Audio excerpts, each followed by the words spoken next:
Abraham Lincoln ने एक बात कही है कि बोला ये मत देखो कि जीवन में कितने साल बचे हैं, ये देखो कि बची हुई सालों में कितना जीवन शेष बचा है। बोला जो होने वाला है वो अवश्य होता है और जो नहीं होने वाला वो कभी नहीं होता, और ऐसा निश्चय जिसकी बुद्धि में है वह कभी दुखी हो ही नहीं सकता। जिंदगी खेलती भी उसी के साथ है जो खिलाड़ी बेहतरीन होता है। दर्द तो सबके एक जैसे हैं लेकिन हौसले अलग अलग होते हैं। कोई हताश होकर बिखर जाता है और कोई संघर्ष करके निखर जाता है। नमस्कार प्यारे बच्चों, देखो आज की जो अपडेट बहुत अच्छी अपडेट, लेटेस्ट अपडेट, छोटी छोटी कई अपडेट है।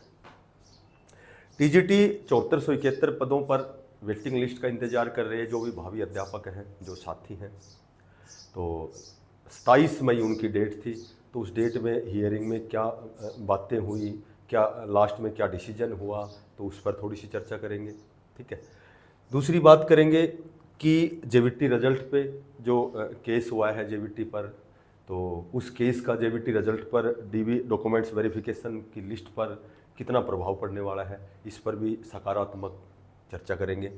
उसके बाद कोर्ट द्वारा एक याचिका का निपटारा किया गया है, वो याचिका क्या थी, ठीक है, और बचे हुए एग्जामों की बात भी करेंगे। उसके बाद हरियाणा पुलिस 5600 पदों पर बहुत से बच्चे बड़े परेशान हैं जो एज की कंडीशन को ओवर एज होने वाले हैं, तो वो लगातार बार बार ज्ञापन सौंप रहे हैं, बार बार वो बड़े खिन्न और दुखी हैं।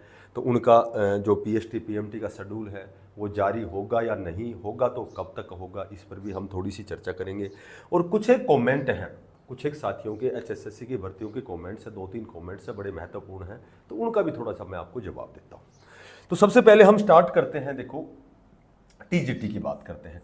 तो टीजीटी की जो डेट थी 27 अप्रैल, तो वहाँ क्या क्या बातें हुई, क्या डिसीजन हुआ। देखो पहले जो 7 अप्रैल की जो डेट थी, ठीक है, तो उसमें तो मैंने पहले भी आपको बताया था कि उसमें जो मामला है वो रिवाइज आंसर की का है। 1-2 क्वेश्चन 5 सब्जेक्ट में जो 1-2 क्वेश्चन है उनका मामला है। एनसीईआरटी द्वारा कुछ और उसको निर्धारित किया गया है, एचएसएससी आयोग द्वारा कुछ और उसको उन आंसरों को निर्धारित किया गया है। तो उस तरह की वो सारी बातें, अब तो टाइम खराब करने वाली बात है। तो देखो एक तो जो भी फैसला हुआ है वो 5 सब्जेक्ट जो हैं, केवल उन 5 सब्जेक्ट की आपकी वेटिंग लिस्ट अगस्त तक नहीं आ सकती। ठीक है, पहले तो 7 अप्रैल को तो फर्दर ऑर्डर तक कोई भी ज्वाइनिंग नहीं होगी, लेकिन अब की बार जो 27 अप्रैल की मई की जो बात है उसमें केवल 5 सब्जेक्ट को छोड़ करके किसी भी सब्जेक्ट की वेटिंग लिस्ट आ सकती है। ठीक है, तो 5 सब्जेक्ट सभी को पता है, एक तो जिसमें इंग्लिश है, ठीक है, एक इसमें फिजिकल एजुकेशन है, उसके बाद में एक पंजाबी है, पंजाबी मेरे ख्याल से एक होम साइंस है, ठीक है, और एक और है, कौन सा है, होम साइंस है, एक संस्कृत है। इन 5 सब्जेक्ट को छोड़ के, क्योंकि ये जो केस है रिवाइज आंसर की का इन 5 सब्जेक्ट के ऊपर है। ठीक है, तो ये मैं पहले भी आपको बता चुका हूं कि अगस्त तक तो चूंकि वेटिंग लिस्ट नहीं आएगी, लेकिन जब वेटिंग लिस्ट तो आनी है और वेटिंग लिस्ट आएगी तो इन 5 सब्जेक्टों को ही मैक्सिमम बेनिफिट मिलेगा। संस्कृत को मिलेगा, फिजिकल एजुकेशन को सबसे ज़्यादा मिलेगा, इंग्लिश को मिलेगा। तो फिजिकल एजुकेशन में तो लगभग 3 से 4 नंबर जिसके कम रहेंगे उनका भी सिलेक्शन होगा वेटिंग लिस्ट में। बाकी इंग्लिश, संस्कृत, इनमें 2 से 3 नंबर, 1 से 2 नंबर। ठीक है, अब बाकी जो सब्जेक्ट बच गए उनकी बात करें, मैथ बच गया है। देखो सबसे ज़्यादा मैंने कई बार बताया कि मैथ सब्जेक्ट में मैक्सिमम बेनिफिट होगा वेटिंग लिस्ट का, और ये कभी भी आ सकती है, इस पर कोई किसी प्रकार का स्टे नहीं है, ये 5 सब्जेक्ट छोड़ करके। तो मैथ में लगभग 456 जो पीजीटी की भर्ती है, तो लगभग जो 93 वैकेंसीज थी टीजीटी मैथ में, तो मैक्सिमम क्या सारे के सारे ही पीजीटी में चले जाएंगे। तो ये मैथ की जो है ये वेटिंग लिस्ट में मैथ वाले जो कैंडिडेट हैं उनको मैक्सिमम बेनिफिट होगा। मैंने पहले भी बताया था, एसएस की आ सकती है, हिंदी की आ सकती है, बाकी जो भी सब्जेक्ट बच गए उनकी वेटिंग लिस्ट आ सकती है। तो ये बाकी सब्जेक्ट की आपकी जून में बहुत जल्दी ये वेटिंग लिस्ट स्टार्ट हो जाएंगी, क्योंकि जुलाई में इनकी ज्वाइनिंग हो जाएगी। लेकिन ये जो 5 सब्जेक्ट हैं इनकी अगस्त से पहले नहीं आ सकती, ये कोर्ट द्वारा दिया गया आदेश है।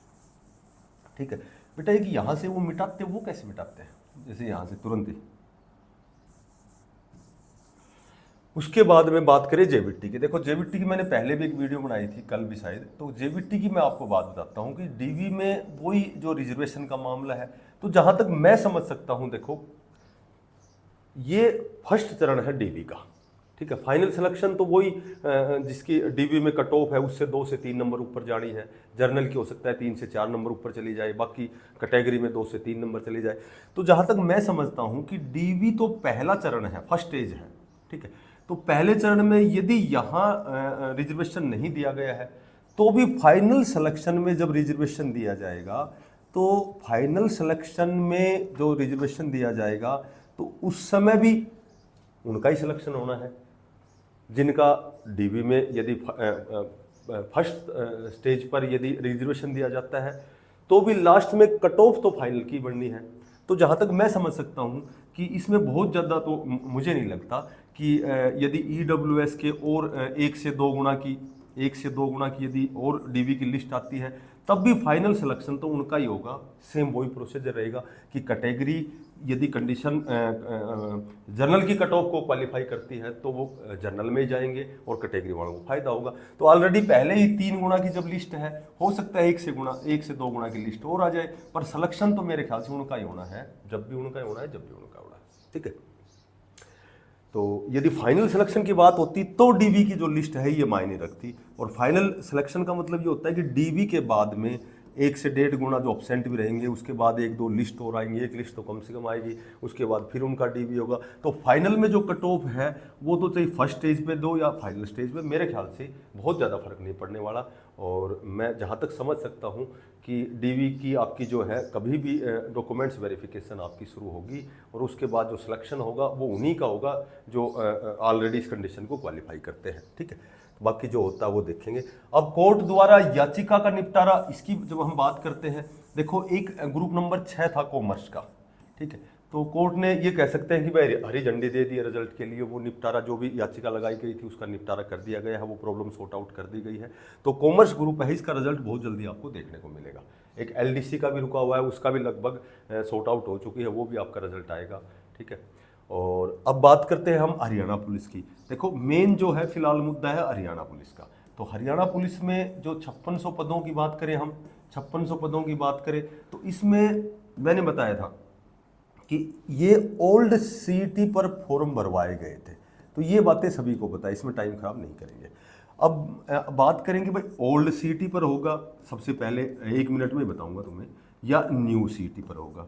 तो न्यू CET या ओल्ड CET की यदि मैं बात करूं तो जहाँ यदि आप देखो, मानने के लिए आप बाध्य नहीं हो, लेकिन जहाँ तक मुझे जानकारी है आपका जो भर्ती है आपकी, ये ओल्ड CET पर ही होगी, लेकिन एक बार फॉर्म रीओपन होंगे क्योंकि बहुत से ऐसे बच्चे हैं जो फॉर्म नहीं भर सके, ठीक है, जिनके पास सर्टिफिकेट पुरानी थी, तो उनको अवसर दिया जाएगा 3 या 4 दिन का, जैसे एस्टेट का दोबारा से रीओपन हुआ है, ठीक है। तो फॉर्म रीओपन इनका होगा, और ये ओल्ड CET पर इसलिए होगा क्योंकि बहुत से बच्चे हैं ओवरेज हो रहे हैं, बार बार ज्ञापन सौंप रहे हैं, तो कहीं न कहीं ये जो मामला है आपका, और वैसे भी ओल्ड CET पर होने का मतलब ये है कि बाकी सारे रिजल्ट तो रिवाइज होने वाले हैं, ठीक है, बहुत से रिजल्ट रिवाइज होने वाले हैं। तो बहुत से रिजल्ट रिवाइज होने वाले, हरियाणा पुलिस का होने वाला है, टेक्निकल एलएम का होने वाला है, उसके बाद में क्लर्क का होने वाला है। तो ये जो भर्ती है, जब सरकार बनने के बाद सबसे जो पहली भर्ती हरियाणा पुलिस की है, ठीक है। ग्रुप नंबर 6 कॉमर्स ग्रुप है, इसकी जो वो निपटारा कर दिया है, उसके बाद जो सेकंड जो काम है वो ओल्ड CET के ऊपर हरियाणा पुलिस का शेड्यूल जारी होगा। ये हम कयास लगा सकते हैं कि जब न्यू CET का नोटिफिकेशन आ गया है तो ऐसी भी बातें सुनने को मिल रहा है कि न्यू CET में ही ये भर्ती जाएगी। तो जहाँ तक मैं समझ सकता हूँ न्यू CET में जा सकती है, क्योंकि कंडीशन जिस हिसाब से आज की जो कंडीशन देखते हैं तो उस हिसाब से ये न्यू CET में जा सकता है। लेकिन जहाँ तक मैं समझ सकता हूँ 20% ही जा सकता है, 80% तो आपकी ये भर्ती ओल्ड CET में ही होगी, और विधाता ने चाहा तो बहुत जल्दी आपकी शेड्यूल जारी होगा। भाई हमारे सामने केवल एक ही विकल्प है कि हम केवल अपना प्रयास करें, केवल हम अब उस दिशा में प्रयास करते रहें। भगवान उनकी सहायता जरूर करता है जो अपनी सहायता स्वयं करता है। God helps those who help themselves, ठीक है। तो आपकी ज़रूर सुनाई होगी, और ओल्ड CET में ही आपका जो ये नोटिफिकेशन आएगा, शेड्यूल जारी होगा PST PMT का, क्योंकि पहली भर्ती, सबसे पहली भर्ती मैंने पहले कई बार बताया हरियाणा पुलिस की ही होनी है, और वो भर्ती 5600 पदों पर होनी है, और 20% तो होने को देखो कंडीशन है, क्योंकि किसी ने ये सोचा नहीं था कि जो 24,000 की जो भर्ती हुई है उसकी रिवाइज रिजल्ट आएगा, कहीं रिजर्वेशन का मामला आएगा, कहीं कुछ आएगा। तो इस तरह की चीज़ें तो लगातार हम देख रहे हैं। लेकिन वो बात है कि जब भी हम पॉजिटिव वे में यदि बात करते हैं तो आपका जो हरियाणा पुलिस का जो शेड्यूल है वो केवल ओल्ड सीटी में ही होगा। और जहाँ तक मुझे जानकारी मिली है, आपका ये जो सीटी, जो न्यू सीटी के जो विज्ञापन है, इसकी जब लास्ट डेट होगी 12 जून, उसके बाद जो पहला काम होगा वो आपका ओल्ड सीटी और न्यू सीटी का एडमिट कार्ड देना, एग्जाम करवाना। तो ये दो भर्तियाँ पैरेलल में चलेंगी। बाकी लगभग जितने भी केसेज हैं उनका निपटारा डे बाई डे होता रहेगा। लेकिन हमारे पास केवल एक ही प्रयास करना, एक ही विकल्प है, हम प्रयास करें और प्रयास सकारात्मक करें और पैसेंस रखें और निरंतर प्रयास करें। बोला परिणाम चाहे कैसा भी हो, हमारा प्रयास लाजवाब होना चाहिए। जो साथी नए हैं चैनल को सब्सक्राइब करना, ज़्यादा से ज़्यादा इसको शेयर करना। फिर मिलते हैं। एक और बच गया हमारा कमेंट्री के जवाब। देखो एक कमेंट्स तो ये आया था, एस्टेट का साथी था, उसका कमेंट्स था कि हम बीएड के सेकेंड ईयर में एग्ज़ाम दे रहे हैं या सेकेंड ईयर में हैं, ठीक है, तो क्या हम एस्टेट का फॉर्म भर सकते हैं? तो आप बिल्कुल 100% भर सकते हैं, ठीक है। फर्स्ट ईयर में नहीं भर सकते, फाइनल ईयर में आप एस्टेट का फॉर्म भर सकते हैं। और आपका एस्टेट यदि क्वालिफाई करते हैं तो वो भी मान्य होगा, बशर्ते कि जब रिक्रूटमेंट आएगा, जब भर्ती आएगी, उस समय आपके पास डिप्लोमा होना चाहिए। बाकी एस्टेट यदि आपने क्वालिफाई किया है, चाहे वो जेबीटी लास्ट ईयर का हो, चाहे बीएड लास्ट ईयर का हो, ठीक है, मास्टर डिग्री यदि लास्ट ईयर की हो, फाइनल की हो, तो आप उस कंडीशन में एस्टेट के फॉर्म भर सकते हैं और इसको क्वालिफाई भी कर सकते हैं और वो मानना भी जाएगा, कंसिडर भी किया जाएगा, बशर्ते कि जब भर्ती आती है तो जब कोई उसकी जो डेट मेंशन होती है उस अकॉर्डिंग हमारे पास डिप्लोमा होना चाहिए, ठीक है। एक और कमेंट है कि पहले जो एनटीटी की जो भर्ती थी उसमें एनटीटी का जो डिप्लोमा था वो 2 साल का था और 2 साल का डिप्लोमा होना चाहिए प्लस NCTE से अप्रूव होना चाहिए था। लेकिन अब एनटीटी के वो बच्चे भी फॉर्म भर सकते हैं जो बीएड है, ठीक है, बीएड है प्लस जिनके पास 1 साल का एनटीटी का डिप्लोमा है। 2 साल की पहले मैंडेटरी थी, कैंडिडेट नहीं होने की वजह से अब एक नियम बनाया गया है कि बीएड होना चाहिए प्लस 1 साल का एनटीटी का डिप्लोमा होगा। तो वो एनटीटी की जो भी भर्ती आती है नर्सरी टीचर की, तो वो सारी वो एलिजिबल है, अप्लीकेबल है, ठीक है। तो ये मैंने 1-2 कमेंट थे आपके, और फिर मिलते हैं किसी नई अपडेट के साथ। तब तक के लिए सभी साथियों को बेस्ट ऑफ लक, धन्यवाद, राम राम।